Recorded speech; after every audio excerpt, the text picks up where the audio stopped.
केजरीवाल जब आया था राजनीति में तो वो भी अपने ऊपर थप्पड़ लगवाता था, अपने ऊपर हमले करवाता था, अंडे फिकवाता था, कूड़ा फिकवाता था। अभिजीत दीपके उसी का बाई प्रोडक्ट है, वो उसी का चेला है। वो कॉकरोच के नाम से आ रहे, अब देखो कॉकरोच के बाद पता नहीं सांप झिंगुर क्या क्या आएंगे, लेकिन ये सब बाई प्रोडक्ट है केजरीवाल के। ये आदमी पहले केजरीवाल के लिए काम कर रहा था, जब केजरीवाल नाम का बम फुस हो गया तो ये अभिजीत दीपके नाम से, मतलब वही चीज नए पैकेट में आया है। अभिजीत दीपके एक साजिश की तरह अमेरिकी डीप स्टेट द्वारा भारत में प्लांट किया गया है। हालांकि भारत की जनता बहुत समझदार है और ऐसे कॉकरोचों को मसलना उसे अच्छी तरीके से आता है। काला हिट लेंगे और हर कॉकरोच पे मारेंगे। उमर खालिद, कन्हैया कुमार, अभिजीत दीपके, अरविंद केजरीवाल, ये सभी एक ही थाली के चट्टे बट्टे हैं। इसीलिए तिलचट्टा पार्टी बनाई है इसने। और हिंदुस्तान का आदमी तिलचट्टे को मारना बहुत अच्छे से जानता है। उसे पता है इस तिलचट्टे की धुलाई कैसे करनी है। ये जहां जाएगा वहां इसकी धुलाई होती रहेगी। अभिजीत दीपके वो चीज करना चाह रहा है जो श्रीलंका बांग्लादेश में सत्ता परिवर्तन हुआ, जिस तरीके से सरकार और सत्ता के विरुद्ध लोगों को खड़ा करके। लेकिन उसे ये नहीं पता कि मोदी और अमित शाह किस चिड़िया का नाम है जो 370 खत्म कर सकते हैं, 500 साल की राम मंदिर बना सकते हैं। कभी इनके मंसूबों पर कभी कामयाब नहीं होने देंगे इनको। इनके मंसूबे पे हमेशा पानी फिरेगा। ऐसे आदमी को थप्पड़ पड़ने चाहिए मेरे नजर में।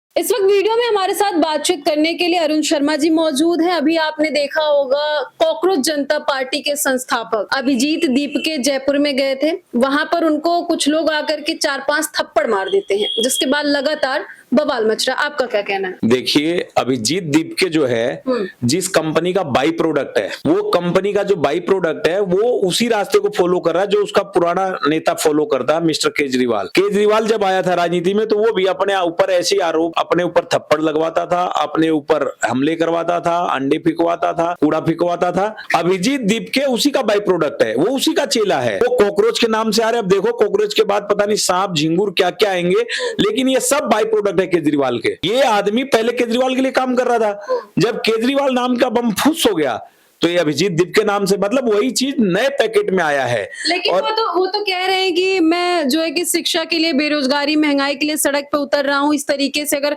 थप्पड़ मार दिया जाता है तो ये कायरता और डर का साफ साफ संदेश दिया जा रहा है मुझे मार करके। बेरोजगारी और रोजगार केजरीवाल साहब 10 साल रहे। मैं बताता हूँ, इसी मोहन गार्डन, जो उत्तम नगर विधानसभा मोहन गार्डन में 3 सरकारी स्कूल है। ये कहते हैं हमने स्कूलों की शिक्षा में बदलाव किया, उन स्कूलों को सीवर का कनेक्शन नहीं था। ये इन्होंने शिक्षा के लिए कुछ नहीं किया, ना इनको बेरोजगारी से लेना देना है, खुद के सत्ता के लिए। केजरीवाल को छोड़िए, अभिजीत पे बात करते हैं। अभिजीत इसी का बाई प्रोडक्ट है। अभिजीत दीपके एक साजिश की तरह अमेरिकी डीप स्टेट द्वारा भारत में प्लांट किया गया है। हालांकि भारत की जनता बहुत समझदार है और ऐसे कॉकरोचों को मसलना उसे अच्छी तरीके से आता है। काला हिट लेंगे और हर कॉकरोच पे मारेंगे और वो कॉकरोच वहीं समाप्त हो जाएगा। जो थप्पड़ मारा गया वो सही हुआ या गलत? इसने थप्पड़ मारा, थप्पड़ तो इसने खुद को मरवाया है, लेकिन ऐसे आदमी को थप्पड़ पड़ने चाहिए मेरे नजर में। अभिजीत दीपके वो चीज करना चाह रहा है जो श्रीलंका बांग्लादेश में सत्ता परिवर्तन हुआ, जिस तरीके से सरकार और सत्ता के विरुद्ध लोगों को खड़ा करके। लेकिन ये भारत में कभी संभव नहीं है, क्योंकि भारत में एक बहुत बड़ा वट वृक्ष है, उसका नाम है संघ, आरएसएस, जो कभी ऐसे हरकतों को सफल नहीं होने देगा। उनके प्रोटेस्ट में तो आरएसएस मुर्दाबाद के नारे भी लगे थे। उनके प्रोटेस्ट में जो है कि बहुत ऐसे नारे लगे हैं जिसको लेकर के लगातार बवाल होता है। उमर खालिद के नारे रखे हैं, बहुत आतंकियों के लेकर के समर्थन में नारे आए हैं। उमर खालिद, कन्हैया कुमार, अभिजीत दीपके, अरविंद केजरीवाल, ये सभी एक ही थाली के चट्टे बट्टे हैं। इसीलिए तिलचट्टा पार्टी बनाई है इसने। और हिंदुस्तान का आदमी तिलचट्टे को मारना बहुत अच्छे से जानता है।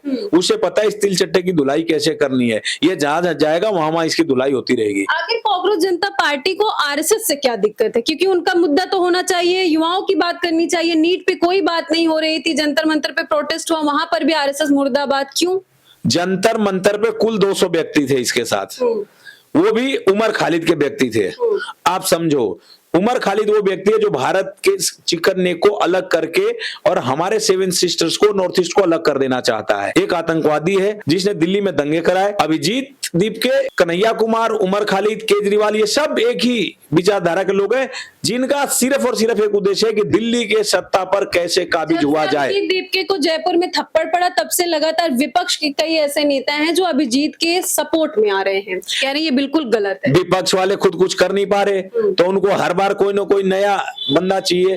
पहले केजरीवाल आया, अब अभिजीत दीपके को लेकर आए, फिर किसी को लेकर आएंगे, क्योंकि कांग्रेस इस देश में कुछ नहीं कर पा रही। कांग्रेस मुसलमानों की पार्टी रहेगी, बन के रहेगी है, तुष्टीकरण की पार्टी बन के रहेगी है। वो लोग कह रहे सरकार जो है वो कुछ नहीं कर पा रही है, हम युवाओं की बात करेंगे, हम छात्रों के भविष्य की बात करेंगे, अगर हमारी बात नहीं मानते पूरे देश में आंदोलन करेंगे। अरे 100 चुनाव हार के अपना भविष्य तो बना नहीं पाया, देश के युवाओं का क्या खाक भविष्य बना पाएगा? पहले अपना भविष्य बनाता। 100 चुनाव जो व्यक्ति हार गया, खुद का चुनाव हार गया, जो पीढ़ी दर पीढ़ी जहां से चुनाव जीत रहे थे, अमेठी से वहां से चुनाव हार गया, वो आदमी देश के युवाओं का भविष्य बनाएगा? गोबर आदमी है।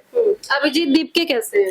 अभिजीत दीपके एक प्रायोजित व्यक्ति है, अमेरिकन डीप स्टेट द्वारा आतंकवादी व्यक्ति है, भारत को तोड़ना चाहता है, भारत की सत्ता पर जबरदस्ती कब्जा चाहता है, लेकिन उसे ये नहीं पता कि मोदी और अमित शाह किस चिड़िया का नाम है जो 370 खत्म कर सकते हैं, 500 साल की राम मंदिर बना सकते हैं और इस देश से नक्सलवाद को खत्म कर सकते हैं। नक्सलिज्म से पीड़ित खुद का मेरा परिवार है, हमने अपने जान गंवाए हैं नक्सलिज्म में। तो डेट बताकर 31 मार्च 2026 तक नक्सलिज्म को खत्म करने वाले माननीय देश के गृह मंत्री अमित शाह जी कभी इनके मंसूबों पर कभी कामयाब नहीं होने देंगे। इनको इनके मंसूबे पे हमेशा पानी फिरेगा।